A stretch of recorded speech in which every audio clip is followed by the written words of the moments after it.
Hi, I don't have a lot in mind for this video, but I did have something in particular that I wanted to share, which is that I've noticed a series of stages. Briefly, the stage of focus on individuality and the distinctions of a particular individuality or individual. Second, the stage of focusing on focus, or the distinctions of focus, or also the tradition of which an individuality might be a symbol, whether mythical or historical, or some of each. And the third stage is a focus on the process, the actual focusing, so what the tradition is doing broadly. So the background of these three distinctions goes into my recognition of some significant overlaps between Christianity and Buddhism. And in Buddhism, there is a reference frequently in some parts of the Buddhist tradition. There's reference to taking refuge in the Buddha, the Dharma, and the Sangha. Those are, of course, not English words, those three words. Taking refuge in the personage or the individuality of the Buddha. We could say Buddhahood, but I think many people, as they say, I take refuge in the Buddha, they mean I, in terms of their own individuality, take refuge in a historical figure or a myth, a legendary figure, whatever. Kind of like the symbol that the Buddha is for them, given that the Buddha is, not a living person in the sense of a particular person that's alive today. That's not how most people mean it when they say, I take refuge in the Buddha to the best of my knowledge. That's not how I meant it when I have said it. So it's like I honor this person, not like worship, but I honor this person, similar to how a lot of Christians, including myself, might focus on the individuality of Jesus and say, wow, this guy is really distinctive. I'm interested in him. I honor him, I respect him, I revere him. And then the next step might be, I want to see what this guy had to say, because there's something about the vibe about him or her that is attractive to me. So beyond that individuality, there's then the distinctions of how that person was operating, what their focus was, what their teachings were, what the tradition is that sprung up around them. In the Buddhist trinity of, it's not exactly a trinity, but anyway, in the Buddhist triad or trio of Buddha, Dharma, and Sangha, the second item, the second item, Dharma, refers to the teaching, the way, the tradition. So what the Buddha said in his lifetime, or in Christianity, a parallel might be the actual teachings of Jesus, especially as recorded and translated and in the scriptures of the mainstream New Testament. Not necessarily inclusive or exclusive of the subsequent teachings, like St. Augustine in 1200, let's say, or somebody in 1600, or somebody in 200 AD. These number of years after Jesus' lifetime of any historical Jesus. Paul, St. Augustine, the Nicene Council, all Constantine, Pope, Bob the Ninth, or whatever. I'm making up that name to be slightly irreverent, but I'm saying it's not all that relevant who we're referring to. There's been all these contributors to the tradition of Christianity and to Buddhism and so on. What we mean generally is the teaching, the focus of that individuality. What is the focus that he has, or she, whatever, has left with us in terms of what's been recorded in written documents, and even in the unwritten elements of the tradition, which gets to the third item, the Sangha, or the community, meaning you could even say included within that would be the lineage of people. Like there have been popes in the Christian tradition, all these monks and nuns and priests, and obviously if we're going to make reference to the Sangha in the sense of Christian tradition, we can give some homage and recognition and acknowledgement to the whole Judeo part of the Judeo-Christian tradition, and rabbis and practitioners of various forms of Judaism, Pharisees included. The very people that might have been most at odds with Jesus might have brought about his execution. Nevertheless, there is this ongoing group of people. When I say take refuge in the Sangha, I generally I have thought in terms of the actual people who are alive and that I meet, the Sangha, including me and this group of people. But how I actually set this up at the beginning of this video is that we have the focus on the individuality, and people might say things like the Buddha is better than Jesus, or Jesus is better than Buddha, or my denomination is better than yours, or some exclusive kind of thing like that, or I'm better than you, or I'm better than I used to be, or I should be better than I am, or whatever. Just focus on individuality, whether it's another or oneself. That is an initial stage or an early stage.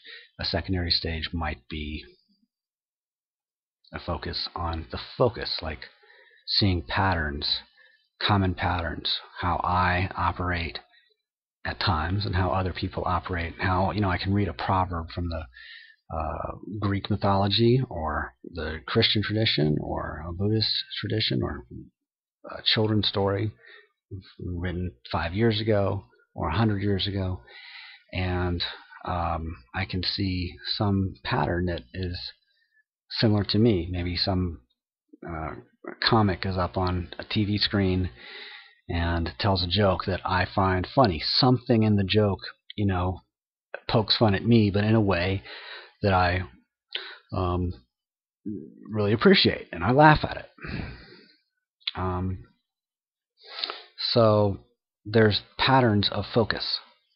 So that initial stage of focusing on the individuality, well, at some point that may shift to a student of any particular teacher or historical figure, Thomas Jefferson, Obama, I think, to mention, any heroic type of figure. Not, I guess I just implied a comparison between, religious figures of antiquity and modern political figures. But the whole point is someone who's popular and gets a lot of attention on a widespread, mass public scale. So I could say Hitler. I'm not even pointing out this as a necessarily positive reference, just a focus on individuality. And there is a tendency sometimes to vilify or villainize some people and glorify or heroify, celebrate certain people, which might mean exaggerating certain things about them and overlooking certain things about them. This can happen, whether in relation to one's self or a historical figure of antiquity or whatever it may be. So that focus on personality is an early stage. A secondary stage is the focus on the focus. So the patterns of focus. For instance, contempt. That's a pattern of focus, or antagonism, arguing, questioning, inquiring. Those would be different kinds of focus. Comparing, analyzing, meditating, thinking. When I say patterns of focus, I really mean, though, the Dharma, like the focus that we are invited as disciples or followers of a tradition to adopt. So we're invited to adopt certain focuses. If we're a Christian studying the teachings of Jesus Christ or some of his followers, whether those are the Amish or the Catholics or the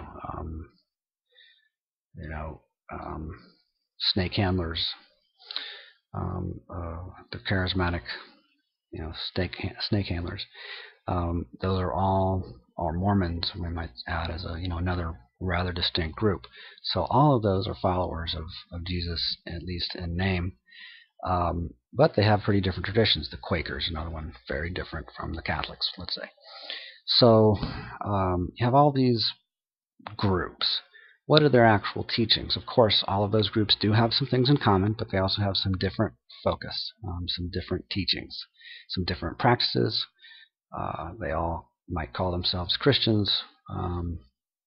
In Buddhism, we can also say here's a couple of different groups or lineages, or I don't know about the term denominations, but a different tradition, distinct not only by language and cultural trappings, but by the content. There are differences in some of the different teachings that all are categorized under this big umbrella category label of Buddhism. So, what is the focus? What is the teaching? Is there contempt? Is there peace? Is there argumentativeness? Is there forgiveness? Is there understanding? Is there clarity? Is there frustration? Is there blame?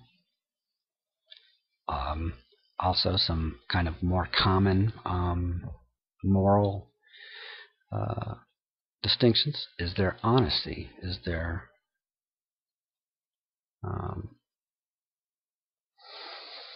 affinity, affection? Is there loyalty? Is there like long marriages? Is there healthy people? Are they following practices in their life that contribute to strong bodies and strong families and strong communities? I think of the Christian Science portion of the Christian tradition. Again, a very distinct set of practices and principles within that group than with some of the other groups like Mormons or Catholics that also nominally are Christian, and we might presume then that they are going to be very similar, but are they? Somewhat. So there's these distinct focuses, there's these distinct teachings, different dharma, different tradition, different focus, different words. But beyond the words, there's also spirit. And this third stage, this last stage, after, not to say after, but like one would never go back to the earlier stages, but in addition to the more elementary stages, there is a third stage of a focus on the focusing itself. So yes, there's all these patterns, but beyond the patterns, there's consciousness, there's the focusing. Yes, there's all these individualities, there's all these traditions, all these denominations, all these rituals, and beyond all of them, there might be a single source. And that is focusing, attention, consciousness itself. Now, oddly enough, I made reference to the Sangha as kind of being related to this third distinction. Myself, as a student of religion, including Christianity and Buddhism, I have had a focus on the individuality, my individuality, the individuality of certain teachers, and then, of course, the individuality of different denominations, but also Jesus as an individuality, Buddha as an individuality, hearing lots of and reading lots of different stories and accounts of the lifetimes of those people. And generally Christians don't emphasize this, but there are some different different accounts or different stories in the 4 books of the New Testament that refer to the lifetime of Jesus. They're not entirely consistent. The differences are relatively minor, but they're not entirely consistent. They certainly skip different things, but if one were to compare them really, like 4 testimonies in a court case, they're not entirely consistent. They are largely consistent, but they are not 100% consistent. Different things were noticed, but within the things that are noticed and reported, there are some slight differences. And nothing in particular is coming to mind, but I think in terms of like numbers of people reported, it's things like that. They're not necessarily important. Obviously, some stories are left out. Some of the books have almost all the stories that the other books have, and I'm not going to go on about that. But there is this level at which people are focused on, well, which is the right one? Which is the right account? Because they're really concerned about the individuality of a person. So getting the right account makes a difference to them. And they're also, at this stage, we, people, are focused on our own personality and the personalities of others in our midst. And that's a decisive factor, and there's no reason it shouldn't be. That just is one stage of the process of human social organization in the context of religion in particular. So, a next stage would be really looking at the teachings of these people. We don't need to be so focused on where were they born and what year were they born and what day were they born and what day of the week was it and what hour were they born and what was their maternal grandmother's place of birth. Who cares? Maybe someone does, but I don't really. So what did they teach? What did they live? So that is a different stage of inquiry. It's really distinct. When there's really a focus on what are the teachings, what is the focus of this religious sage or any other person. If we're interested in learning basketball, well, we see Michael Jordan or some other player perform and we go, wow, they're good. So how did they get to be good? We start to study their actual technique, their actual, what they're doing, what their results are. But even more advanced would be to study, well, how did they train? Why are they practicing in the way they're practicing? What's their actual inner process? And that's an inquiry. It's not just what's their inner process, what's the inner process of Jesus or the Buddha or Michael Jordan or Obama or whoever, me or you. But it is important what that inner process is. And for the one who's exploring, in this case me, exploring my own inner process, for me to really look at my own inner process, or for you to look at your own inner process, that is a different level of inquiry. Not just looking at studying a personality, not just looking at studying their teaching, but really closely looking at, well, how am I operating? How am I focusing? How is focusing happening here? And it's ongoingly changing.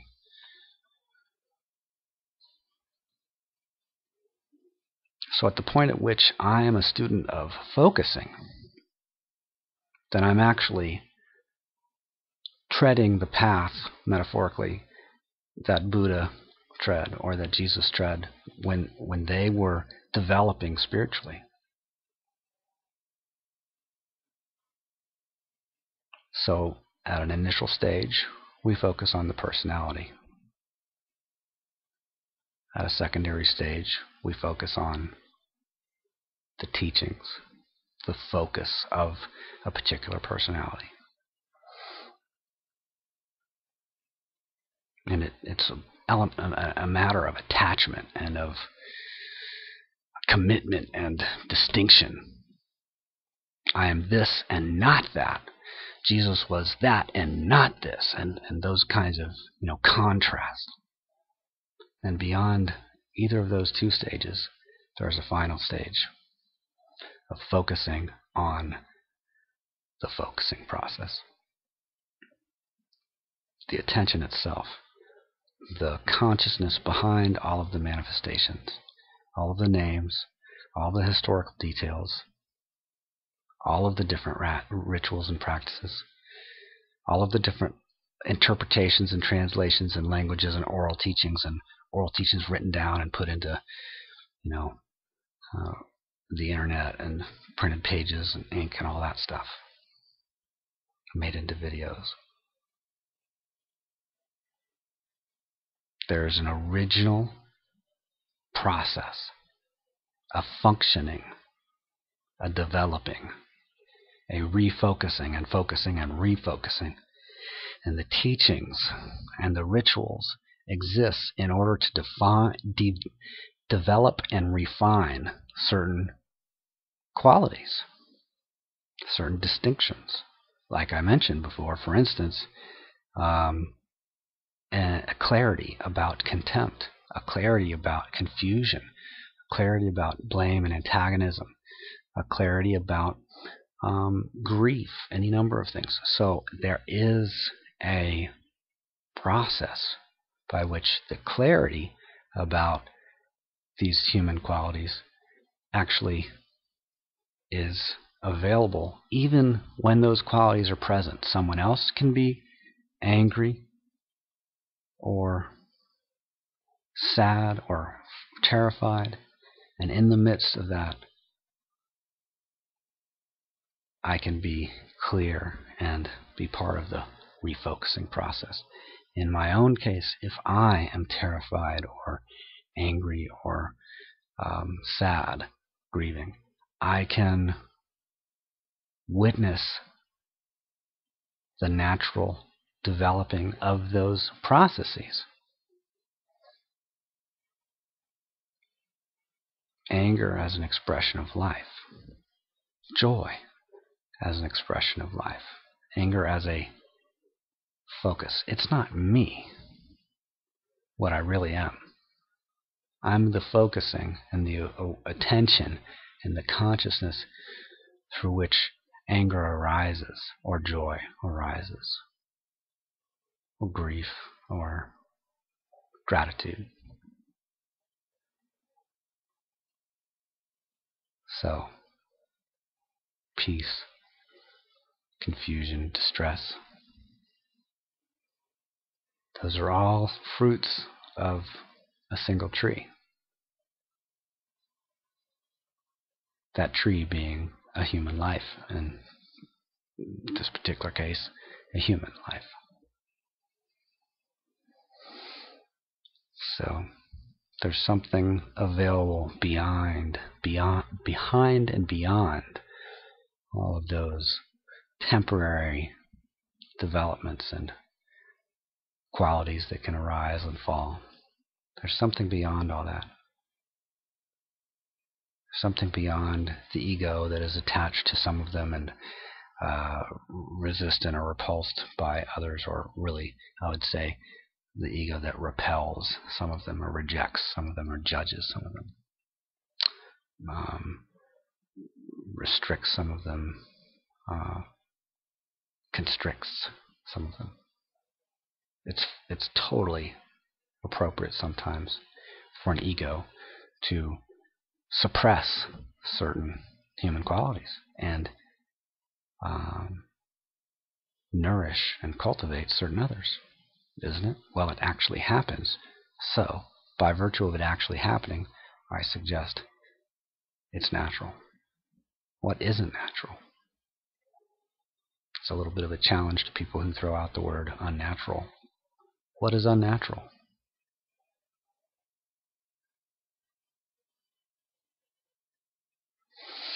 So, beyond focusing on individuality, beyond focusing on any particular teaching or any group of teachings exclusive of other teachings or exclusive of other individualities, there's focusing. Here is focusing. The source of all of those individual qualities, all of those temporary manifestations. Focusing. Consciousness. The source of all the branches, all the fruits, all the variations, all the distinctions.